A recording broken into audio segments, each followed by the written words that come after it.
सियासी संग्राम, कांग्रेस का आज घोषणा पत्र जारी होगा। इसी संग्राम के बीच में पीसीसी में बताया जा रहा है कि घोषणा पत्र जारी किया जाएगा। सुबह 9:30 बजे पीसीसी में घोषणा पत्र जारी होगा। सीएम गहलोत समेत कई दिग्गज नेता इस दौरान मौजूद रहेंगे। सभी वर्गों को साधने की कोशिश की जाएगी। तो इस वक्त की बड़ी खबर आप तक पहुंचा रहे, आज कांग्रेस अपना घोषणा पत्र जो है वो जारी कर सकती है, ऐसी जानकारी सामने निकल कर आ रही है। पीसीसी में घोषणा पत्र को जारी किया जाएगा और इस दौरान सीएम अशोक गहलोत तो मौजूद ही रहेंगे। कांग्रेस के तमाम जो नेता हैं वो भी मौजूद रहेंगे। ज्यादा जानकारी लेंगे, टेलीफोन लाइन पर संवाददाता जयपुर से बाबूलाल जुड़ चुके हैं।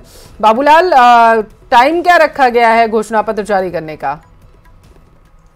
9:30 बजे का वक्त मुकर्रर है मैनिफेस्टो के रिलीज करने का। और मुख्यमंत्री अशोक गहलोत, जो घोषणा पत्र समिति के अध्यक्ष हैं सीपी जोशी, सचिन पायलट और गोविंद सिंह डोटासरा समेत तमाम जो कांग्रेस के बड़े नेता हैं वो आज मैनिफेस्टो रिलीज करेंगे और राजस्थान की जनता से फिर बड़े वादे करेंगे। माना यही जा रहा है कि कांग्रेस पार्टी किसानों के लिए बड़ी घोषणा आज करने वाली है मैनिफेस्टो में, जिसमें बताया जा रहा है कि स्वामीनाथन आयोग की जो रिपोर्ट्स थी उसे लागू करने का वादा किया जाएगा। एमएसपी पर खरीद की गारंटी दी जाएगी और लागत से 2.5 गुना ज्यादा जो है उस पर अनाज की खरीद होगी। तो एक तरह से किसानों को अपने पाले में मजबूती से लाने के लिए कांग्रेस पार्टी आज घोषणा पत्र के जरिए एक बड़ा दांव खेलने जा रही है। और माना यही जा रहा है कि अगले 2-3 दिन का जो चुनाव प्रचार है उसमें इस घोषणा पत्र की गूंज हर वर्ग के मतदाता तक पहुंचाने की कोशिश होगी। इसमें महिलाएं फोकस में हैं,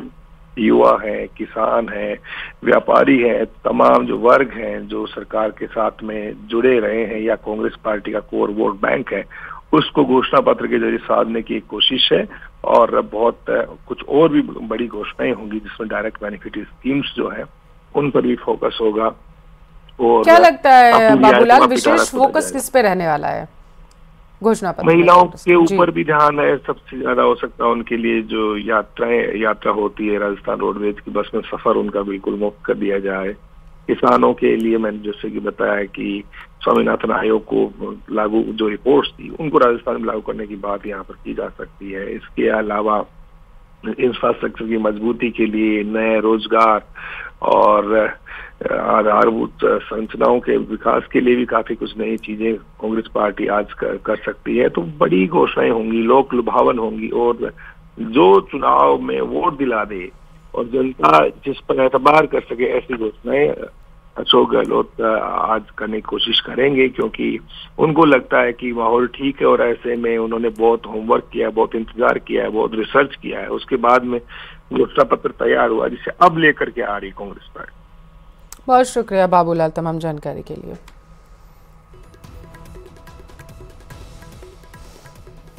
और सिर्फ बीजेपी ही नहीं बल्कि राजस्थान के रण में कांग्रेस के दिग्गज भी लगातार चुनावी प्रचार में जुटे हुए हैं। उदयपुर और जालोर पर दौरे पर रहेंगे राहुल गांधी।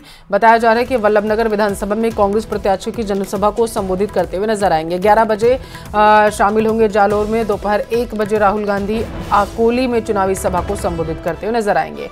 मुख्यमंत्री अशोक गहलोत बांसवाड़ा दौरे पर रहेंगे और 1 बजे कांग्रेस प्रत्याशियों के समर्थन में कुशलगढ़ में वो जनसभा को संबोधित करते हुए नजर आएंगे। सीएम गहलोत और कांग्रेस अध्यक्ष मल्लिकार्जुन खड़गे की दलोट में जनसभा होगी। दोपहर 3 बजे वो जनसभा को संबोधित करेंगे। लाडनू में कांग्रेस प्रदेशाध्यक्ष डोटासरा की चुनावी सभा भी होगी। तो इस वक्त की बड़ी खबर आप तक पहुंचा रहे हैं। बताते चले कि राजस्थान के रण में लगातार कांग्रेस के दिग्गज नेता चुनावी प्रचार प्रसार में जुटे हुए हैं और इसी कड़ी में बताया जा रहा है कि राहुल गांधी, मल्लिकार्जुन खड़गे सहित सीएम अशोक गहलोत भी चुनावी जनसभाओं को संबोधित करते हुए नजर आएंगे। कांग्रेस अध्यक्ष की दलोट में जनसभा होगी। जालोर में 1 बजे राहुल गांधी पहुंचेंगे, जहां पर वो आकोली में जनसभा को संबोधित करते हुए नजर आएंगे। उदयपुर और जालोर दौरे पर राहुल गांधी आज जो है वो रहने वाले हैं। तो ये पूरा कार्यक्रम है कांग्रेस के दिग्गज नेताओं का, जब वो उदयपुर, जालोर, आलोट में जनसभा को बांसवाड़ा में संबोधित करते हुए नजर आएंगे। इस दौरान देखने वाली बात यह होगी क्योंकि कांग्रेस के साथ साथ बीजेपी के भी दिग्गज नेता लगातार चुनावी जनसभाओं को संबोधित कर रहे हैं। तो क्या कुछ घोषणाएं की जाती हैं की तरफ से।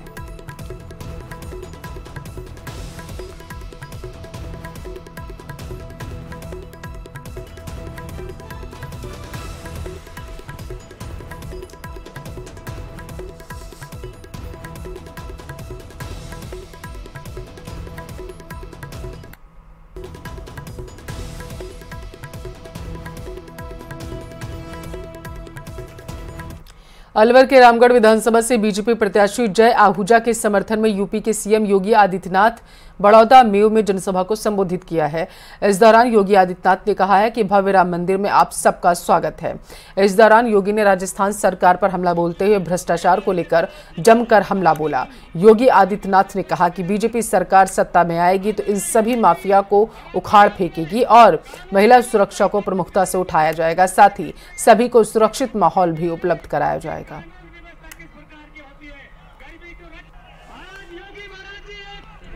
यहाँ की सरकार माफिया और अपराधियों के सामने घुटना टेक चुकी है।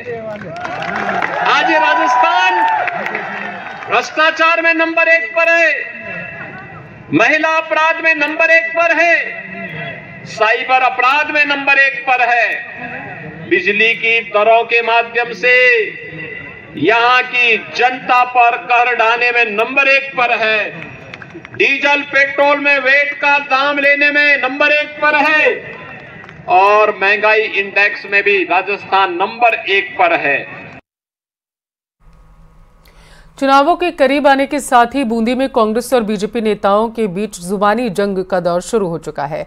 इस कड़ी में बूंदी दौरे पर आए कांग्रेस राष्ट्रीय प्रवक्ता डॉक्टर अंशुल अभिजीत ने बीजेपी पर जमकर हमला बोलते हुए लोगों को भड़काकर ध्रुवीकरण के आरोप लगाए हैं। साथ ही बीजेपी पर कांग्रेस के घोषणा पत्र की कॉपी करने का भी आरोप लगाया। वहीं बूंदी दौरे पर आई बीजेपी प्रदेश प्रवक्ता निमिषा गौड़ ने भ्रष्टाचार, पेपर लीक और बढ़ते अपराधों को लेकर कांग्रेस पर हमला बोला।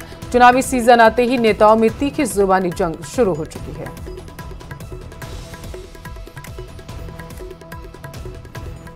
तो हमारे मैनिफेस्टो और जितनी भी योजनाएं और राज्यों में बनाए हैं, जो हमारा घोषणा पत्र है उसकी नकल है। तो वो क्या बनाएंगे?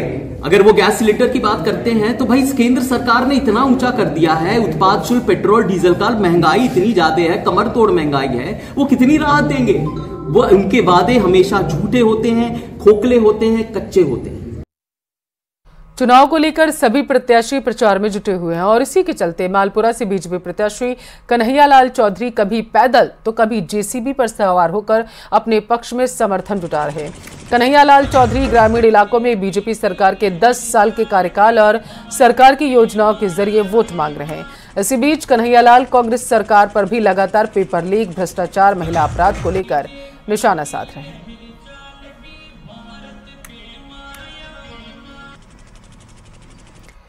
खींवसर सीट पर चुनावों के करीब आने पर समीकरण कुछ बदल गए हैं। शहर में राजपूत समाज की ओर से राजपूत चिंतन शिविर का आयोजन किया गया। शिविर में राजपूत संगठन ने बीजेपी प्रत्याशी रेवतम डांगा को समर्थन करने का ऐलान किया। शिविर में हुए मंथन के बाद बीजेपी प्रत्याशी को खींवसर फोर्ट बुलाकर भाजपा के समर्थन का ऐलान किया गया। बताते चले कि आरएलपी की ओर से हनुमान बेनीवाल ने खींवसर से पर्चा भरा है, जिसके बाद से ही बीजेपी खेमे में टेंशन थी। वहीं बीजेपी की ओर से बेनीवाल के ही पुराने साथी को मैदान में उतारा गया।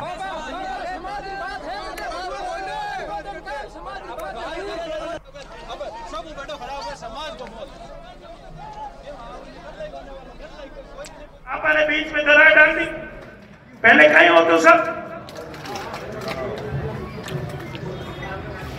जाट समाज हमारे अन्नदाता थे, अपना पसीना भागे हमें अन्न देते थे और उस भाईचारे के बदले क्षत्रिय जो है युद्ध के मैदान में जाके 36 गांव की भूमि की रक्षा करता था। अटूट भाईचारा हो। टोंक में